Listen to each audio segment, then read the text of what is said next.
Bonjour, bienvenue pour cette deuxième partie du cours sur la notion du champ magnétique créé par un courant électrique. Le plan de cette partie est le suivant. Je commencerai par champ magnétique créé par un conducteur rectiligne, puis je passe au champ magnétique d'une bobine plate et finalement je terminerai par champ magnétique d'un solénoïde. Partie 1. Champ magnétique créé par un conducteur rectiligne. Expérience.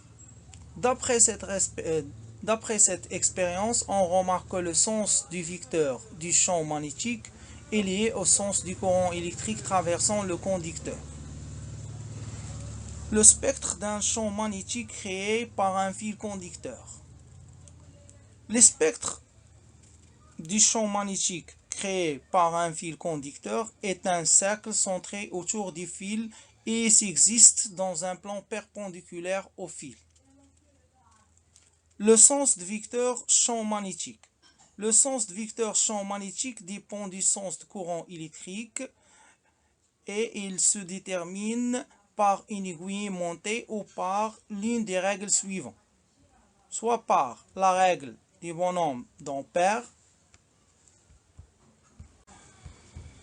soit par la règle dans la main droite, comme illustre le figure suivant. Quatrièmement, l'intensité des champs magnétiques d'un conducteur rectiligne. L'intensité d'un champ magnétique créé par un conducteur rectiligne de longueur infinie en un point M situé au plan perpendiculaire au conducteur rectiligne et loin de lui par la distance r est s'exprimer par la relation suivante.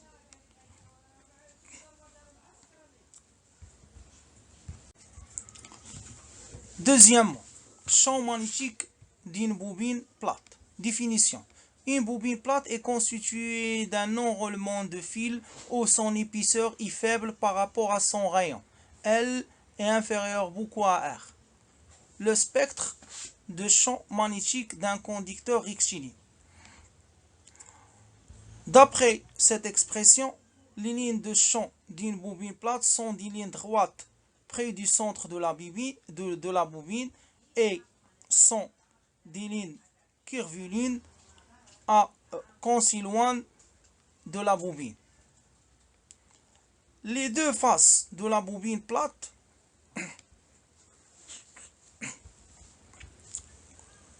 comme l'aimant de la bobine à deux pôles aux deux faces, une face nord à partir de laquelle les lignes de champ magnétique sortent et une face sud à partir de laquelle les lignes du champ entrent.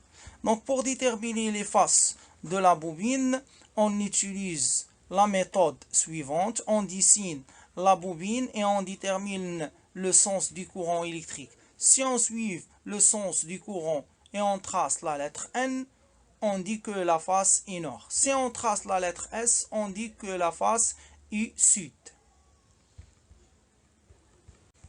Troisièmement, l'intensité du champ magnétique dans le centre de la bobine plate.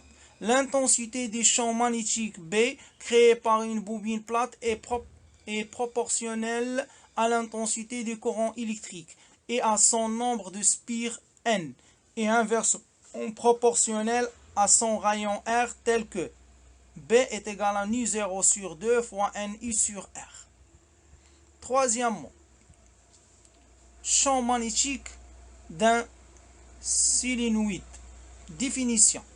Un solénoïde est constitué d'un fil conducteur enroulé et recouvert d'une couche isolante autour d'un langue et les spires peuvent être jointives ou non jointives.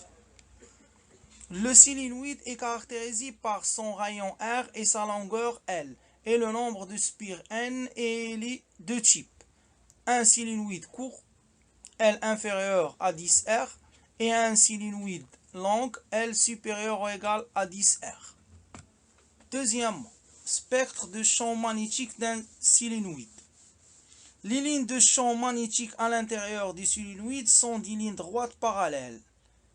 Et puisque l'intensité des champs magnétiques est constante, on dit que le champ magnétique est uniforme. Et à l'extérieur des solénoïdes, le spectre magnétique est comme un spectre d'un aimant droit où les lignes du champ magnétique sortent de la face nord et entrent dans la face sud des solénoïdes.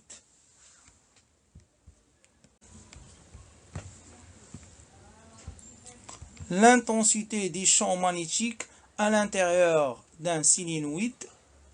Dans un solénoïde, sa longueur L et son nombre de spires N parcourus par un courant électrique d'intensité I.